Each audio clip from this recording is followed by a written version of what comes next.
Hello and welcome to this week's Confident Club Cuppa. Hey up.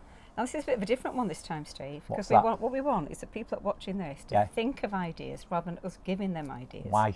So the title of this is Steve's book now, step 36, Don't Think of Your Own Idea.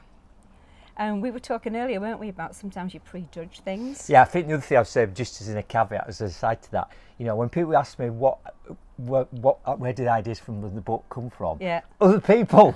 Yeah. Me going up to people backstage and going, you've won 5 Olympic gold medals, how do you do that? And can I put it in my book, right?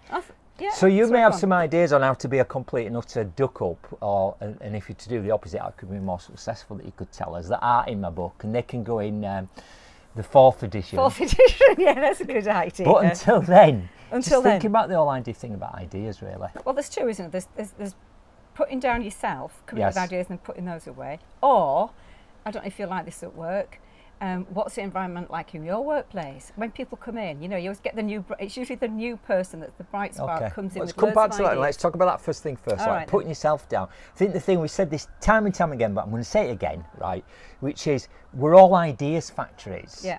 And so the two things about that is you don't notice you're having ideas and when you have them, and we've said with you it's when you're walking, with me it's when I'm in the shower or when I'm running, right, and capturing them. So say you do know when you have ideas and you capture them, you judge them far too soon.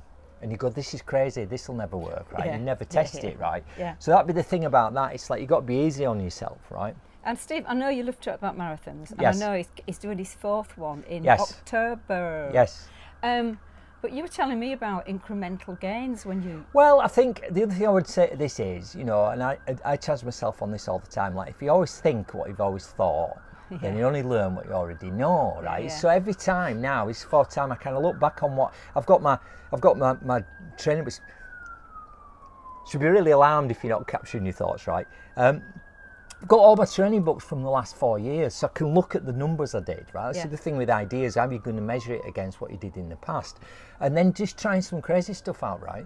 So I'm trying a different gel this time. Really? Yeah, to see if that's better. You know, it's just a little thing. I thought, oh, there's an idea, what can I do different, right? So whatever you apply to, that's running, that's life. I think there's a thing that sits in between those two then. So don't judge your own ideas too soon, right? And create some new ones and get some new learnings. The other one is when you do collective coming up with ideas. Yeah, it used to be called brainstorming. You still want to call it that I think now. so. Is it Thought shower. Yeah. So my thing with that is, I worked in advertising for 15 years and we'd have sort of brainstorming sessions, right? And a lot of them won't be very effective. And my key thought with that is, I think we drag people into a room and say, we need to come up with some ideas now. There's some sort of crisis typically. Yeah. And people just get stuck and they get all rational because you didn't give them chance to sleep on it. So if you want to better, so top tip with the brainstorming session is 2 weeks, a week before the actual thing, say to people, this is what we're going to be thinking about. Don't wait to come up with any solutions, just have this in the back of your head. And that gives their unconscious mind a chance to come to the party.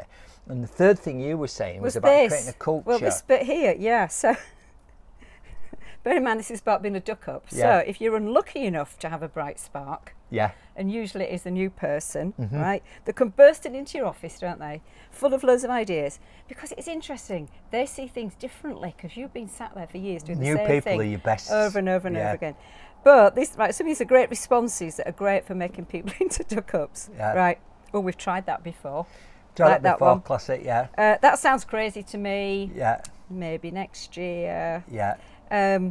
Our customers would never go for that. Yeah. You can't do that here. Yeah. Get out of my office. If you're really bad, you're fired. Yeah. So sometimes we just put people down, we don't give them a chance. So again, going back to my days in advertising, creative director, the key role of a creative director is not necessarily to write the ads and come up with the ads, it's to judge the quality of the ads, but to create the right culture, right? So the culture I was looking for in advertising was like disciplined anarchy. It's like, we have to be crazy and in a creative state. And you have to wear pink shirts. Whatever, you don't necessarily. But there's a deadline, right? Yeah. And it's not a 9 to 5 thing. But I had this rule of thumb in my head that when somebody came to me with an idea, it might be a junior copywriter, art director, whatever, I had to think of 3 things I could say about whatever they were presenting that I thought were good before I could suggest some things they might want to change. Yeah, that's brilliant. Because if you always red light people, And there's green and red light thinking, which is anything goes. Red light is we make a decision, but I think we go green, you know, like traffic lights, go green, red, green, red, green, red.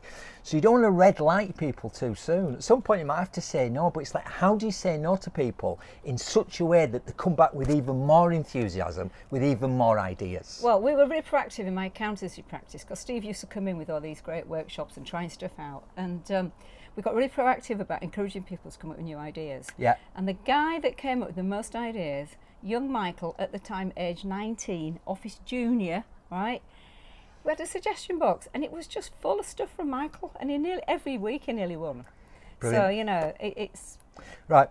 So, yeah, please feel free to read my book and then say, you didn't put this in, Steve, here's an idea for you. We'll put that in edition 4. I'll see you there. Yeah, thanks for your help. Bye.